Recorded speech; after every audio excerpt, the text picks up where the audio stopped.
Hello, so I'm doing another video on Dead or Alive 5. I can't stop making videos on this series. I think it's because I just love it so much.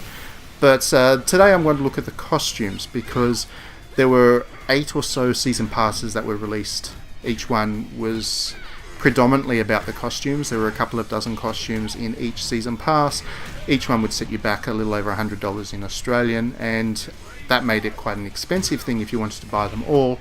I don't think many people would have bought all the costumes. They would have just bought some of the costumes for their favourite characters.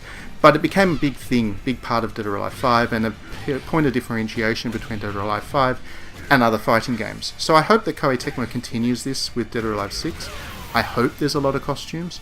I hope it's DLC rather than loot boxes, because loot boxes would imply that you would get costumes for characters that aren't your favourite. Whereas with DLC, you can obviously buy the costume that for your particular character, whichever character you particularly like. And I think that's the better model to go with if they're going to release hundreds of costumes. But I thought with this video today, I would just look at my 10 favourite costumes from Dead or Alive 5, and these are all ones that I would happily buy again with the next game. So the first one is my very favourite costume of all, and that is Marie Rose's Harem costume. And this is actually, I wasn't a huge fan of Marie Rose when she was first added to the roster in Dead or Alive. But with this costume I started to play with her a lot more, and I found that I quite like her fighting style, and now I kind of actually use her as my main character. So that's how much of an impact this costume I had, I guess. The reason I love it so much is I'm a huge fan of 1001 Arabian Nights. I've read the book at least a dozen times, I'd say. I watch every film that's set in a kind of a fantasy Middle East. I love the aesthetic, I love the sound of the Middle Eastern instruments. I really, really enjoy everything to do with the kind of the fantasy Arabia. And this costume is very traditional to that fantasy, with the see-through pants and the bikini top and all that kind of stuff. It's a very traditional harem costume, which is exactly what I wanted. And she's the only character that has one of these, so I started to use her a lot more as a result. But yeah, definitely my favourite costume. Next up is a costume that anybody who knows their anime will recognise immediately, because it's the Attack on Titan costume, and it is so distinctive. It's not a flashy costume in that it's not, it's kind of a military style costume where it's more designed around functionality and that kind of stuff.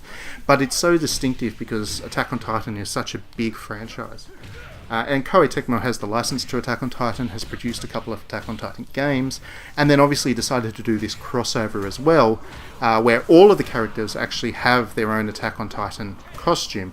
But for me, Brad Wong here is the one that seems to fit the costume the most. I can see him being somehow in the cast of Attack on Titan, and that is, it's a really good crossover in that sense, and it's a lot of fun. And you know, Brad's got a lot of personality. Anybody who knows Dead or Alive knows that the Drunken Fist style, it's so distinctive and so entertaining, and then to have that kind of costume over the top, it all clicks, and it's a lot of fun, and it's the kind of example of how licensed costumes can work.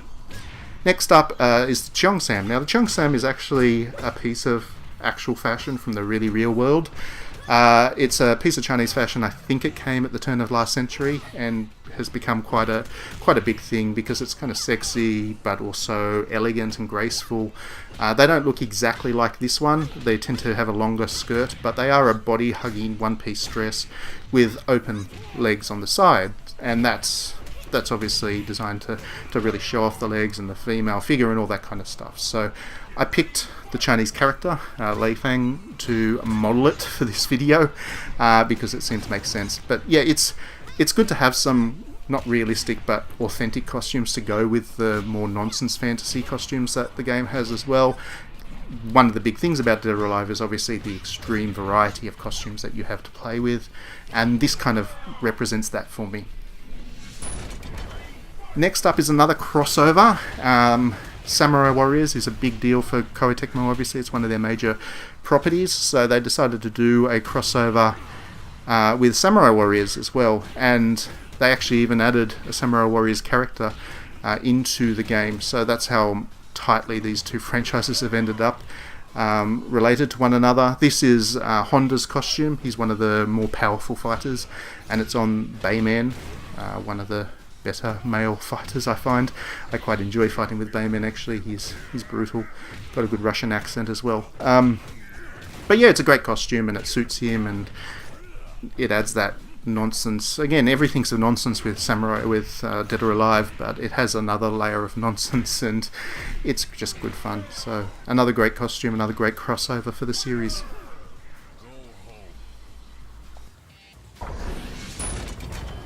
And what would Dead or Alive be without its bikinis? As everybody knows, who knows anything about Dead or Alive, it's a very sexy game franchise, and it has a lot of bikinis, especially for the women, or swimwear, especially for the women. They have a great deal of choice when it comes to one pieces and two pieces and all that kind of stuff. The one I've picked actually came after Koei discovered how to do destructible costumes on top of everything else. So the flowers that you see on the bikini there, they will actually disappear as your character takes damage, and it becomes all the more ridiculous and all the more sexualized, and it's a good example of just how far this series can go with that absolutely ridiculous B-grade sexualization jazz. So yeah, that's why I picked this one. Certainly not the only swimsuit in the game. But go from the sublime to the ridiculous, every character also has a Santa costume. This was actually quite early into Dead or Alive 5. I think it was even on the PS3 as part of the early DLC over there. One Christmas, Koei decided to release a whole bunch of Santa costumes, and for all the characters, the male and female characters. I think actually maybe some of the female characters have elf costumes instead. Or that might have been another Christmas. But point is, there's quite a lot of Christmas stuff actually that Koei has released to go with this, and as you'll see in the next entry in the video, it's not the only seasonal costumes that Koei gets involved with, but yeah, it's hard not to find this stuff amusing. And to compare to the bikini from the previous one, a lot of people get critical about this stuff, but it's really hard to be too serious about any of this, because it's all just done in the most... everything's so exaggerated and overblown and ridiculous that it's hard to take any of it seriously as any kind of commentary or anything like that. The next one is the Halloween costumes. So I think it was 3 or 4 years in a row the Koei has made a tradition of releasing Halloween costumes to go with Dead or Alive 5. And they're typical kind of costumes that you would see at a party, you know, of young people dressing up in the most ridiculous gear they can find, to look like monsters or to be whatever character from movies and stuff like that. So obviously Hitomi here is a dead bride kind of character, and yeah, I mean it's the kind of thing that people do. They when they go to Halloween parties, when they're looking to be a bit silly, this is the kind of thing that you actually see there. So Koei's done a good job with that variety. There's an awful lot of different types of Halloween costumes, and they all seem to be competing with one another to be even more silly. Next up is Bass. Now, he's got this really awesome pimp costume. You know, white suit and scarf, and he has a hat as well, but the hat actually gets knocked off if he gets attacked early. So, yeah, he usually has the hat, doesn't have it this time around, but yeah, it's ridiculous because Bass is such a big guy, and with the hat on especially, he definitely looks like a pimp, which is... you know, he's so over the top and such a idiot of a character that it's hard not to laugh at him when he's wearing the more ridiculous costumes. He's also a wrestler, so he has a lot of wrestling costumes, and they're just as ridiculous, and it kind of taps into that whole wrestling aesthetic. All of it seems to work. He's one of the better characters in the game because he has just such a strong sense of character, and this costume really kind of emphasizes that.